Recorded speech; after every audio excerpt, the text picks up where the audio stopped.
All right, ladies and gentlemen, welcome to the Controlling the Classroom seminar. Just good to be with you guys here. My name is Eduardo Arujo, and I just have the pleasure to be the host for your seminar today. And just a reminder for you, you won't be able to unmute yourself, but at the end of our session today, you'll be able to ask questions, okay?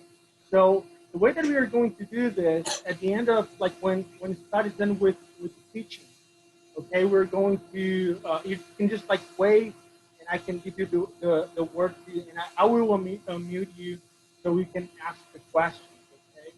So, well, I'm anticipating that you are here because you definitely care about the children and you want them to have like a great experience in the classroom. And you also want to make sure that they are focused where they need to be.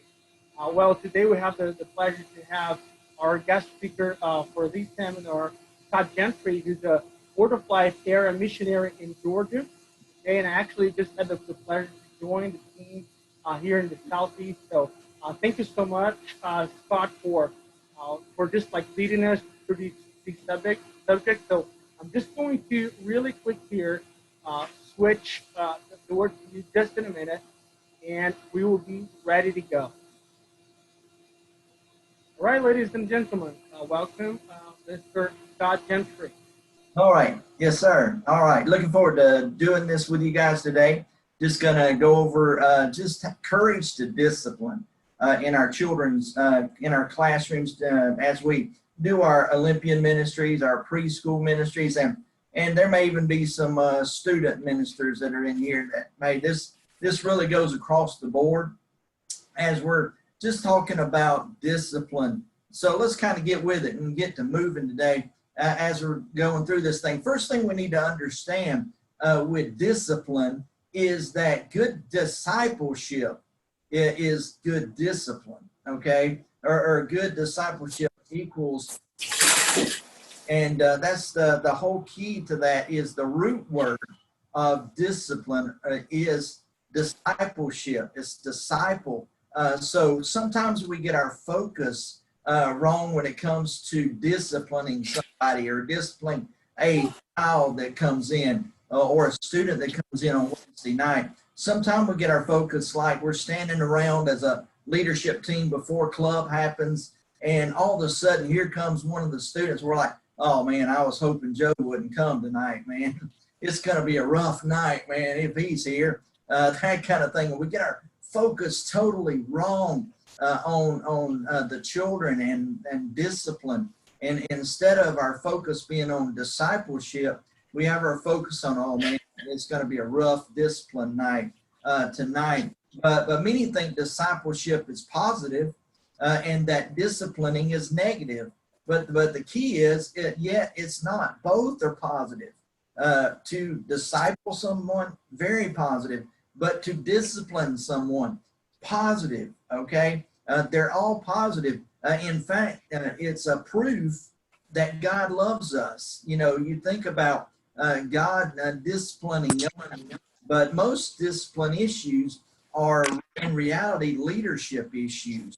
When we're having discipline issues, sometimes it goes back to us.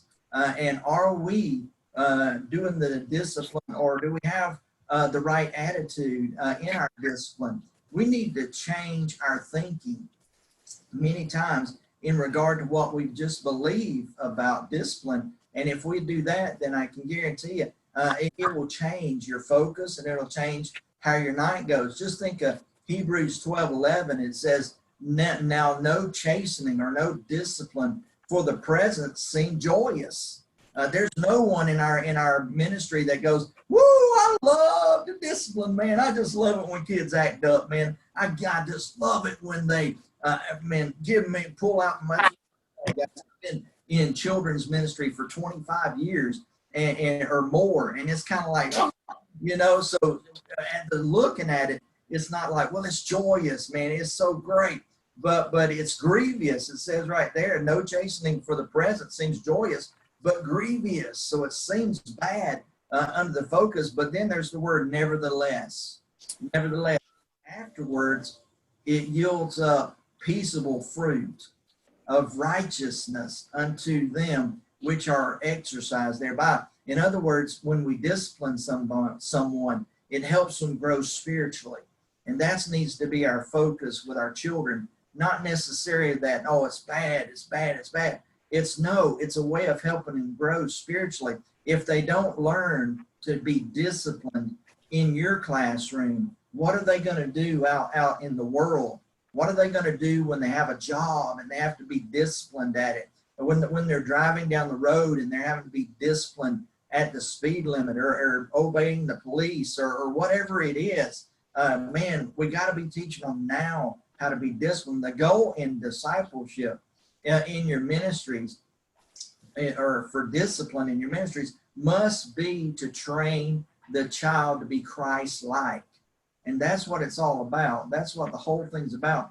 Discipline is an ongoing process in which teacher control gradually gives way to Christian self-control, or you might say God control. And that should be the objective of your discipline, is not to be in control, but that they would learn to be self-control and God control in this thing. So we're going to look at the responsibility of the church, the teacher there.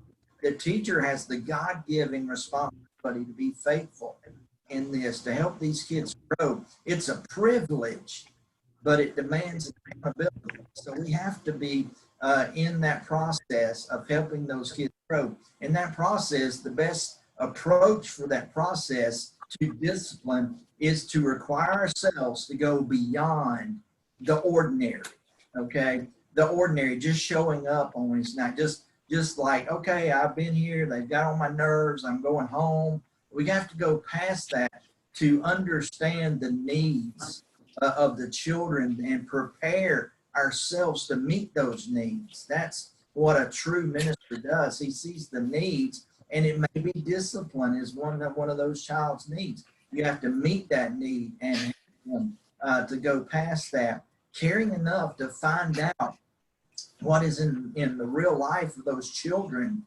Every child, we need to know what's going on in their life and interested enough to really care. Do we really care about them growing in discipline? Or are we just kind of making it through? I made it another week with Joe. You know, I don't know how I made it. Man, he was rough tonight.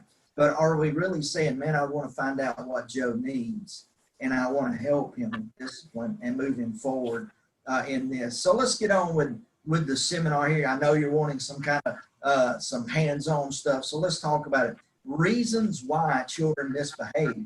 Why do they misbehave? Number one, ignorance of the rules. Ignorance of the rules. So many times our kids just don't know what's expected of them. Never assume that a child knows and what's expected of them. That they may not. Okay, sometimes we're like, well, they should know. They should just know. And I'm here to tell you that don't always work. Rules need to be spelled out regularly. Regularly, it doesn't need to be a once a month thing, or okay, we're at the start of the Word of Life year. Okay, I'm going to give you the rules, and I'm not going to tell you them again. Okay, you better know them. All right, no, it needs to be spelled out regularly. Consequences to the rules need to be stated clearly and consistently. Not only do you need to say, okay, you're not to talk while I'm talking. You need to say, okay, you're not going to talk if I talk, and this is what's going to happen if you do. Okay, and it needs to be spelled out so well that the student or the child knows, okay, if I do this, this is going to happen. But then it says consistently. It can't be, all right, let's try it tonight. Let's don't try it next week. Begin each class with a discussion on what you expect from the child, and then post them somewhere around the room. All right, make that, if you're using PowerPoint when you're kicking off your children's ministry, excuse me, then make your first slides what's expected of them that night. Make it just something where they're like, okay, he's going to go over this every week. I know what to expect, okay? And plus, you've got visitors that are there, so you need to spell it out every week. But then post it somewhere where they can see in the room. Kids will quickly discover which rules you are serious about. Okay, time you post that rule about not speaking when I speak, Sally back there is going to speak up. She's going to say something. John over here is going to go, oh, and they're testing you. And if you let that slide right there, then guess what? They know what rule they can push. They know what rule they can push. They learn Mr. Scott really well, and they find out which ones I'm serious about and which ones I'm like, oh, maybe, you know. So, man, be consistent with them, post them there, but keep the rules to a minimum. Keep them to a minimum. Be sure you follow them, okay? That's why you don't need a list of 20 rules for your ministry. You need 3 or 4 at the max. What are your 3 or 4 that you really want to focus on, okay? Keep it short. Keep it short. Number 2, conflicting rules or standards. Conflicting rules. I mean, it's different here and there, all right? Most children we work with have different sets of rules. Think about it. They sit on the tables at school, but they're not allowed to at church, right? So they go to school and they've got one set of rules, and then they show up at church and it's like, oh, the rules are different. I didn't expect that, man. At school I get to do this and all that. They're allowed to talk freely in Sunday school, but they're taught to raise their hands in Olympians, right? In Sunday school, man, just whatever, blurt it out. In your Olympian ministry, okay, you got to raise your hand, boy. You know, it's kind of like, what? I was just Sunday school. They let me do this there. What do you mean? What do you mean? Make the rules clear. Make the rules clear. Discipline should be a church-wide effort, not just a Wednesday night effort, with everyone in agreement. At the start of the year, get your Sunday school together, get your children's church, junior church together, your VBS, your early learners, Gopher Buddies, your Olympians, anything that deals with children's ministry. Have you a meeting at the start of the year and say, let's get our discipline plan together and make it across the board, okay? If they can't do this in Sunday school, they shouldn't be able to do it in children's church. If they can't do it in children's church, they shouldn't be able to do it in their Olympian ministry. So we have to make those rules clear and stick with them. Then we have boredom. Boredom, okay? I'm here to tell you, you will always be challenged with making a child who is bored behave, okay? Now they're coming from a home when they leave to come to Olympians on Wednesday night, or to come to Gopher Buddies, or even to come to children's church, or whatever they're coming to. Well, I'm here to tell you, they leave a world where they're usually leaving the world where they're playing video games, or they've got that iPad in front of them, and it's like moving. It's like, oh yeah, oh yeah, oh yeah. And then they come to our ministries and it's like, okay, tonight we're going to learn about Jonah. It's going to be an amazing night. And the kids are like, I don't think so. All right. And man, they get unruly. But avoid that by having an exciting ministry that has been well prepared. And that is a key, folks. We got to provide ministries for our kids that the kids get excited about, that they're in on, they're caught up in it. And I guarantee you that helps with your misbehavior. Slack time equals misbehavior time. We can't have slack time in our ministries there. We must keep our ministries moving and exciting. Our children will be on the edge of their seats waiting to see what's going to happen. Man, it is so cool. You can't go from like your games and stuff, like if you're starting out your Olympian ministry with an icebreaker or some kind of fun minute to win it type game or something like that, and then you transition into your song time. You can't say, all right, here comes song time, boys and girls, and then there's a pause. That's over. Your time with the singing and all that is sitting there staring at a computer or looking at a CD or whatever they're doing there and going, well, I don't know. Well, should we do this? Should we do that? You know, it's like, oh man, when game time is over with, or when your opening thing that you got going on there, whatever it is, and you move to game time or your song time, man, it'll be boom, boom. Man, time that's over, boom, start that music.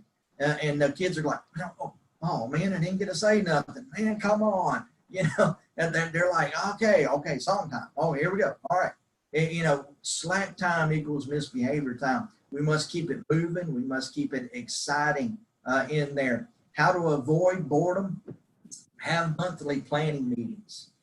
Oh man, now this gets rough, okay? But I'm here to tell you guys, you got to get together as a team. This is a team ministry. We want to see a team working there. And if you can have monthly planning meetings where you get together and you talk about next month's lessons, and you talk about next month's things that are going to be happening, what games are you going to do, what songs are you going to do, and plan out each week. When you get in there on Wednesday night, it's not like, what lesson are we teaching tonight? I don't have a clue. You know, I don't have a clue. What songs are we going to, oh man, let's go over to the computer and try to pick something out real quick. You know, but when you've prepared, when you've had that planning meeting, I can tell you, things just go so much smoother. Planning and organizing is key to keep the ministry exciting and flowing, okay? If you fail to plan, it's an old saying, you can plan to fail. If you fail to plan, you can plan on failing, okay? It's just a fact, okay? So number 4, we're moving right along. Displaced anger. Displaced anger. Now, a lot of children are dealing with this now. There's a lot of anger built up in kids today. And man, they're going to lash out so much. In our day, a child may not have the means to, or may not know how to express his or her anger to a person who is negative, or a parent that is missing. And man, I've seen this so much in my ministry in there that is so important to help a child to know how to vent his hostility, because they don't know how. And so many times you are the one that is safe to them. You're the one that they know that, okay, this Mr. Scott's not going to hit me like my mom and daddy does if I do something wrong. My Mr. Scott's not going to call me something. You know, he's not going to call me a bad name or tell me that I'm not going to amount to nothing. He's going to be nice to me, so I can let out my anger on him and be safe. So many times they don't know how to handle that. Just because we're a safer person, they may lash out. But knowing their home life is key. Usually it'll shed a whole lot of light on why they act the way they act. I had a child in my ministry. I'm not going to mention any names or anything like that. But I had a child in my ministry a long time ago that really struggled when it would be time for me to teach the lesson. And this child he was a 6th grader, okay? He's a grown up child a little bit, right? He was big and he was huge. And I was teaching one night, this big dude, all right, he was a football player, was not able or not willing to listen. I would start teaching, his mouth would open. And I'm like, okay. And I walk over to him and I'm like, man, you've got to listen. And this guy, which was a football player, and back at that time, I was 145 soaking wet. You know, I was a little bit scrawny dude. And now 290 business pounds. All right, so just hang in there. But it's like, but back then I was small, and I said, you got to listen, man. And he stood up and he picked me up and he slammed me into the wall. And here I am, 145. He's over my weight at 6 in 6th grade, and he is slamming me, and I can't do anything. You know, what am I going to do? Hit the young person? You know, I can't. I can't really defend myself. And he draws back to hit me, and thank the Lord, one of the guys behind us grabbed his arm and took him away. But I'm here to tell you guys, that was a scary moment. That's a moment where it's kind of like, what do I do? But instead of just leaving that at that, in our ministry, we had a behavior contract where we had each parent sign it, It shared everything that we required of the student and the consequences right there. And every parent signed it. Where if Johnny did something wrong at one point, and I went and told their parent and said, well, we didn't know that happened. It's like, you signed this. Okay, you knew if he did this, this was coming.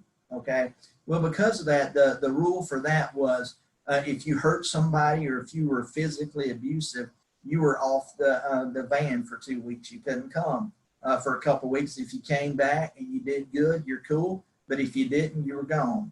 Okay, we couldn't allow you hurting people in there, especially me. All right, no, but so he was gone for 2 weeks.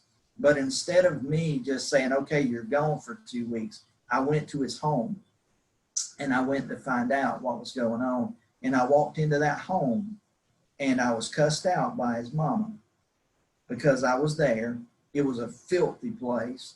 And she said that Joe walks around our trailer park until my boyfriend's gone, which is in this room. He doesn't come in until 11 at night. So this young person had walked around this terrible trailer park until 11 o'clock every night. Guess who he was mad at? He was mad at her, but he brought it out on me. And at that point, I went and walked around the trailer park with him. And man, we walked for hours. And I became best friends with him. And you know what happened? He became my best child in our ministry. Did every day's quiet time, did every verse. Man, it was an amazing transformation. Why? Because I didn't just say, forget about you. I went and found out where his anger was coming from, and I dealt with it. So displaced anger is just huge there. Just visiting their home will help you to understand. Set a goal to visit every one of your children's homes this year. I know with COVID, it's one of those things like, I can't, so just try to, as much as you can, find out more about their parents and all that kind of stuff. It will really help. But be prepared to see the worst, because the worst is there, okay? You can have them over to your home.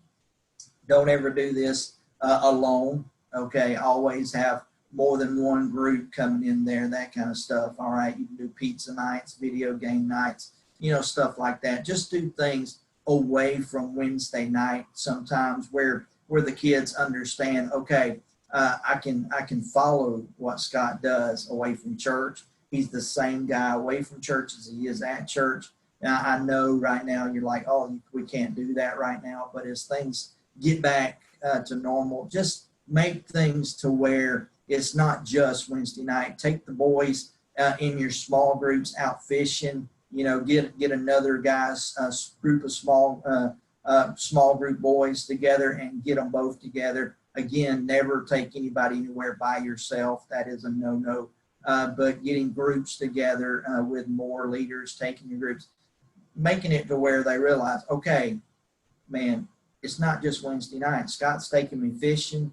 The ladies, man, take your kids and teach them how to cook and teach them to go and take them to the mall, whatever little girls like to do, Make it more than just a Wednesday night ministry.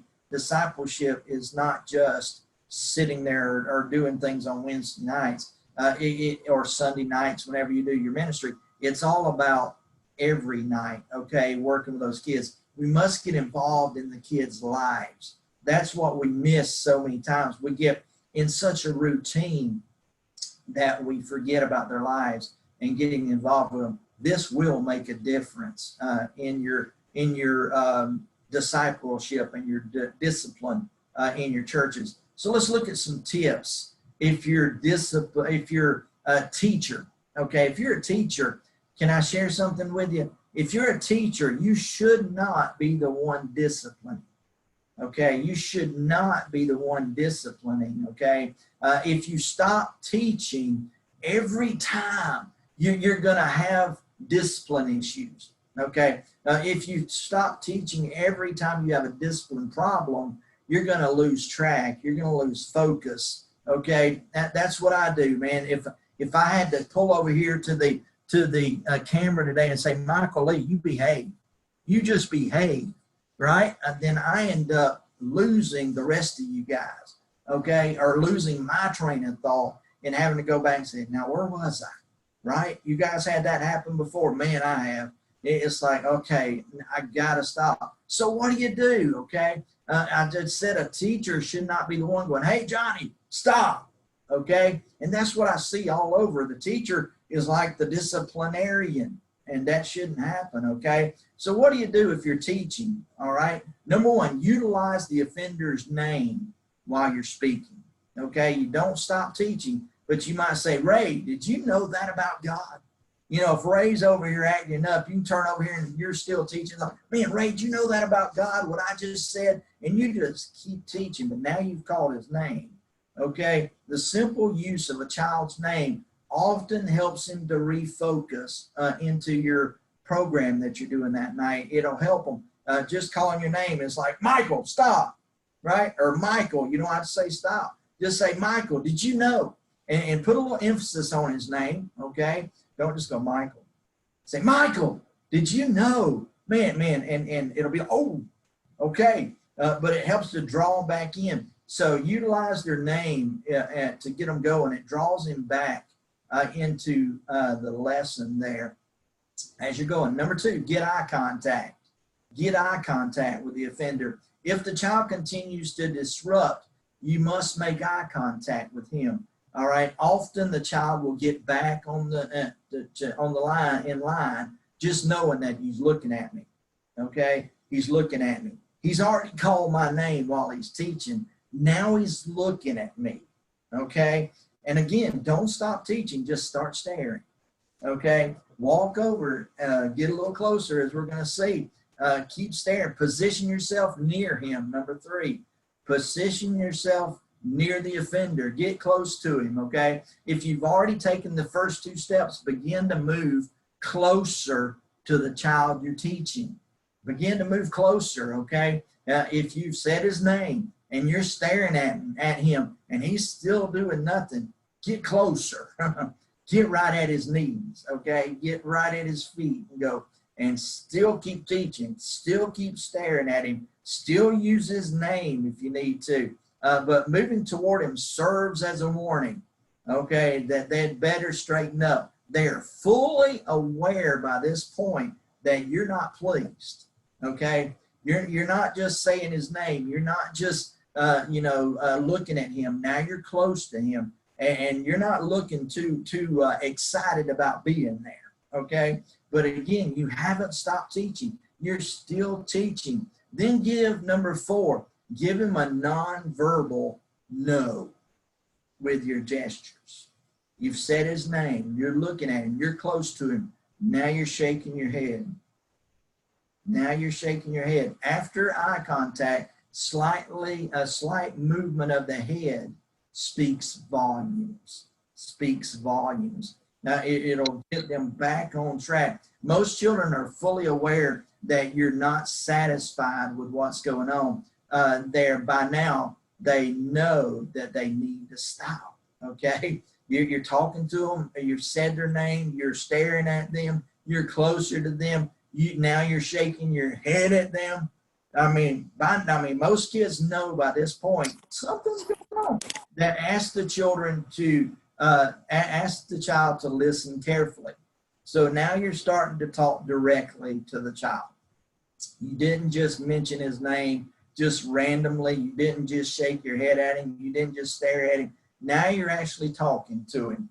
It's time to speak directly to that child, okay? Say, Chris, Mr. Rod wants you to listen very closely or very carefully to what I'm trying to tell you tonight. I need you to listen to me, Chris, or I need you to listen tonight, all right? So now you've got him in there. Pete, what I'm going to tell you and the other boys and girls from the Bible is very important. So, man, I need you to be sure that you're listening. I want you to be attentive to God's word as I teach tonight. Okay, so now you're talking to him. All right.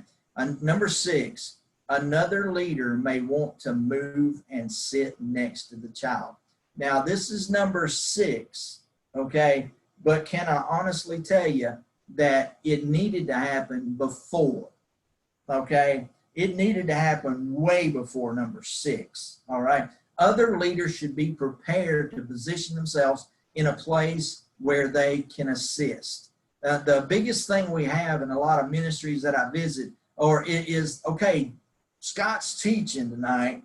We're not teachers, so we're going to go stand on the back wall, put our arms like this, and just be like, I'm just going to hang out. And man, I've been in some where the teachers are louder than the people, leaders in the back of the room standing there are louder and more disruptive than the kids. So that's just being honest with you. But I'm here to tell you, start out your night when you're seating the children, when the leaders are coming in. The best way to start out is with leaders involved. Okay, sitting with the children, so important in children's ministry. Don't just set chairs out for children. Set enough where you've got enough for leaders to be scattered out amongst those children, where they can be proactive. Okay, it shouldn't be the teacher, like I said, saying, Johnny, sit down. It should be a teacher that's within an arm's length of that child going, hey, listen. And the teacher never stops. So you got to be proactive in your discipline as a last resort. Okay, last resort. Correct the wrong behavior publicly. Okay, correct it publicly. But if you do, always follow up privately after the meeting. Okay, so if you correct publicly a child, have a meeting with him right afterwards, real fast. Okay, not saying a 20, 30-minute thing. I'm talking about 5 minutes afterwards. Okay, know the consequences for their actions.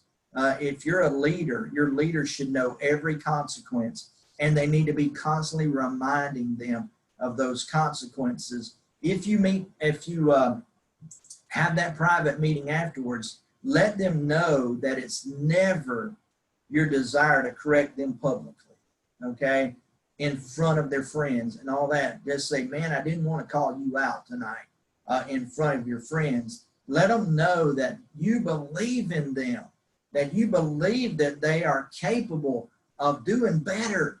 Man, show them. Because, guys, they have never heard that before so many times. Their parents have called them every name in the book and said they're not going to amount to anything. When they hear Mr. Scott say, hey, you know what? I believe in you. I believe you can behave, and I know you can do it. Remind them of what you expect of them in that meeting. You may find out, if you listen, that you may find out a lot more than you knew about that child. And then just conclude and pray with that child. Conclude and pray with that child. Ask God to help them. Again, they're hearing you. Call out their name to God and saying, I know Johnny can do better.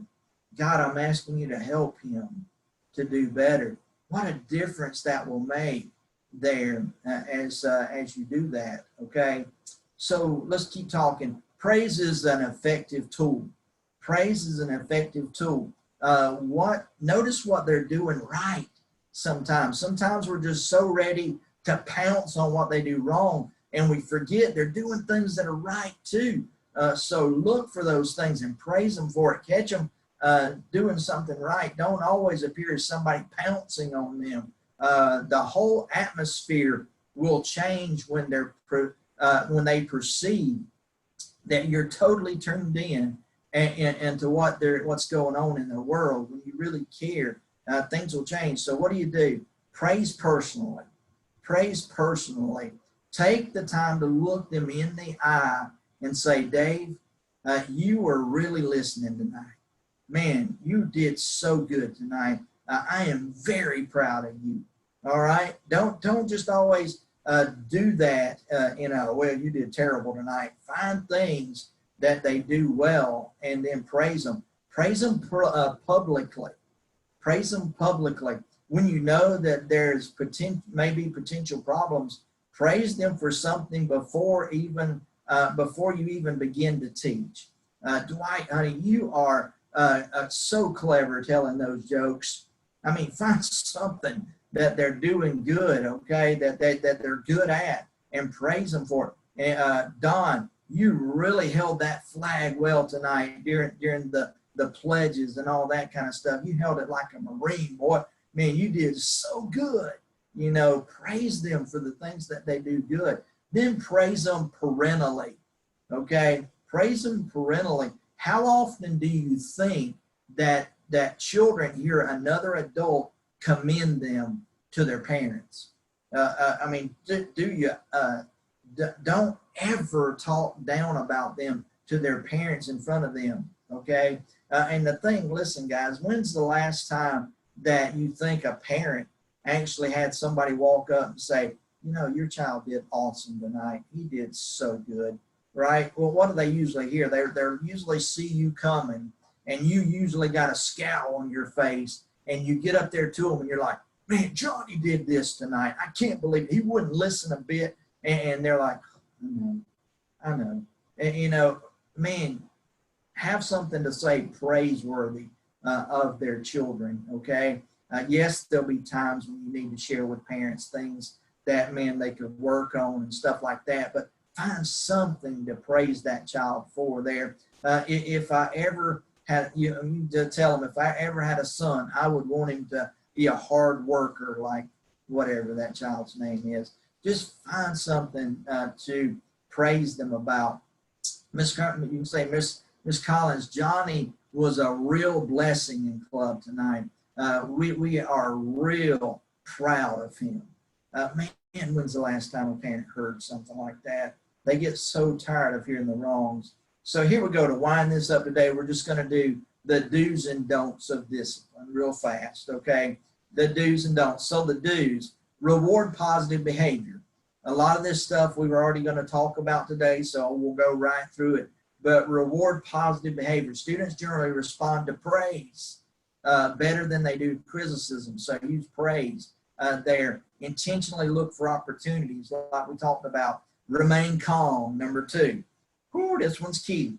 All right, remain calm. The leader is an example, okay? An example, and when the leader is calm, it helps to diffuse the problem, okay? But if the leader loses it, ooh, this thing's fixing to get tough, all right? If the leader loses it, and man, I'm telling you, I've been to that point where it's like, okay, you're on my last nerve, get off my last nerve, okay? But I'm here to tell you, Proverbs 15:1 says, a soft answer turneth away wrath, but grievous words stir up anger. So what does that verse say? It says a soft answer turns away wrath. But man, if you give bad, angry words, you're going to stir up anger. Anger brings anger. All right, so we have to be calm. Number 3, we talked about this to start with. Review the the rules frequently. Review them frequently. Every week, start by reviewing them. Like we said, for the visual child, the rules posted is a big thing. Post them where they can see them. Number 4, keep the rules simple. Keep the rules simple. Just so big, so big. Keep them simple. Again, if you want to talk, raise your hand. Don't talk when someone else is talking. Keep your hands to yourself. Amen. That should be some of your main rules. Number 5, be fair and consistent. Be fair and consistent. Whatever the rule is for one child should be the rule for all. Okay? We do not play favorites. This one may hurt a little bit, but it may be even when your child is in there. You know, that's hard. I've been there. And it's like, well, oh man, my son's doing it, right? I'm going to let it slide. I'll get him when I get home, right?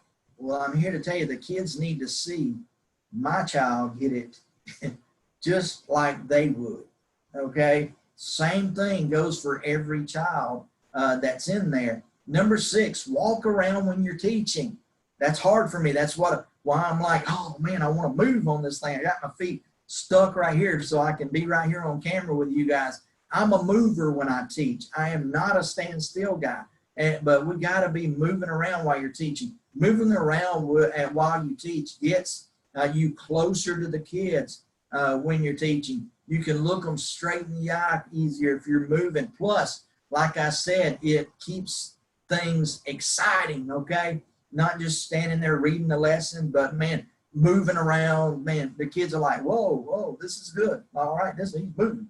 All right. Number 7, rely on the power of prayer.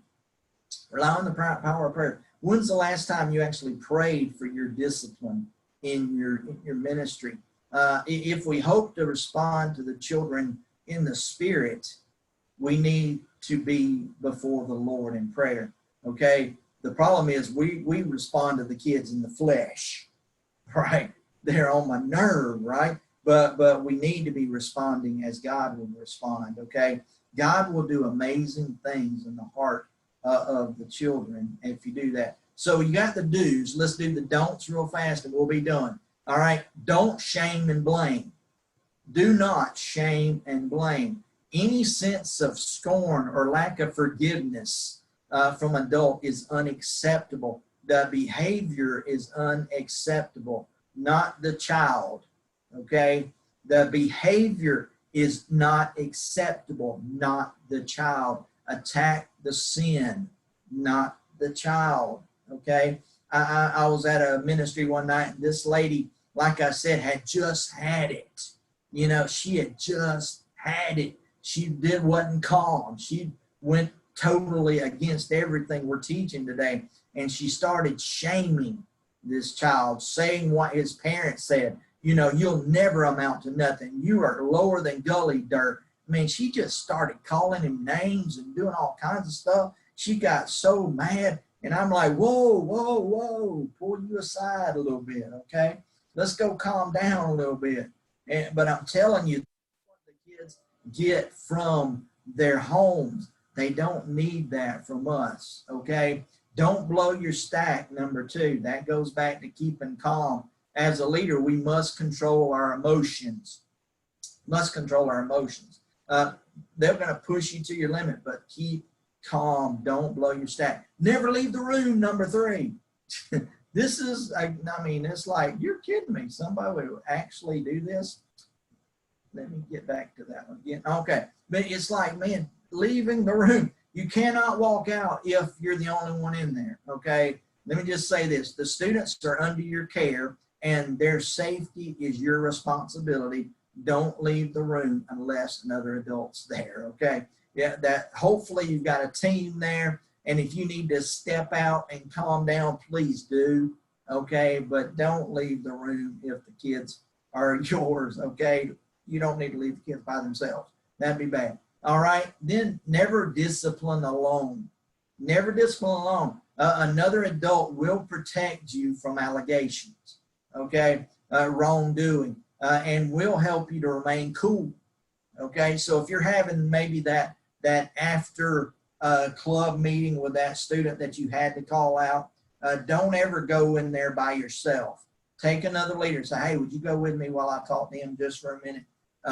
Don't ever go in there by yourself. Be smart about protecting yourself and the child's dignity, okay? It's for both of you. You gotta never discipline alone. Come to your ministry, number 5, prepared, or never come unprepared. These are the don'ts. All right. Do not come to your ministry unprepared. Have those important planning meetings that we talked about. Come in there prepared for your ministry as you go through. As a conclusion today, guys, discipline is an ongoing issue in our children's ministry.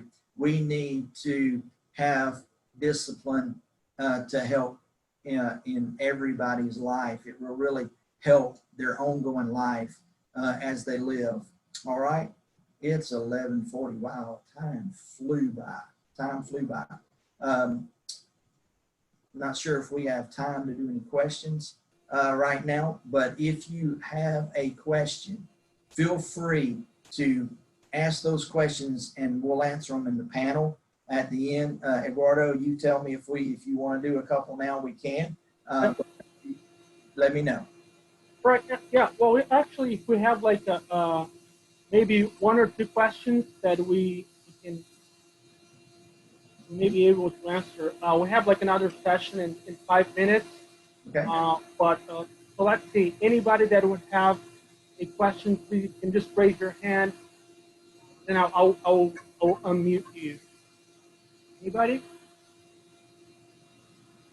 Okay. Well, Scott, maybe if you just like I just have a question. Maybe you can talk a little bit more about your experience, especially with the discipleship aspect. Like how does that play in the in real life? Because you mentioned about fishing, for example.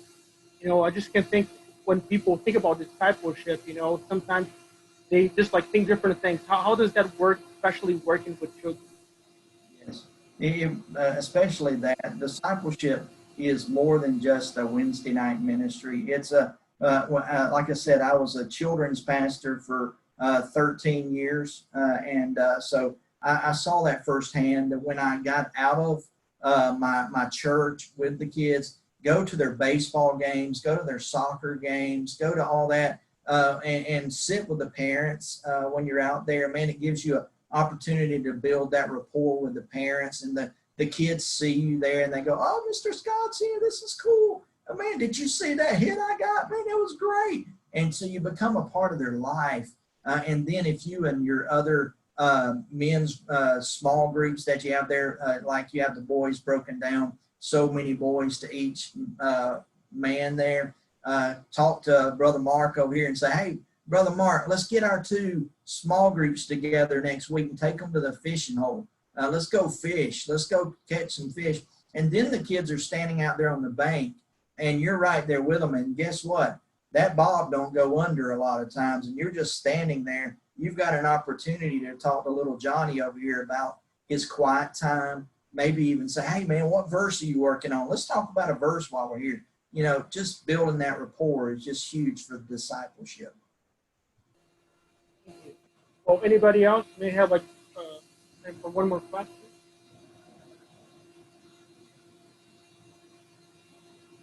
All right. Well, Cool. thank you so much for coming. I really appreciate you guys coming to this session. Again, all will be recorded if you also want to use these resources, later. So we can go back to the page that you have been to join the session. Okay. So thank you so much. Thank you, Scott. All right. Thank you, guys. I appreciate you guys.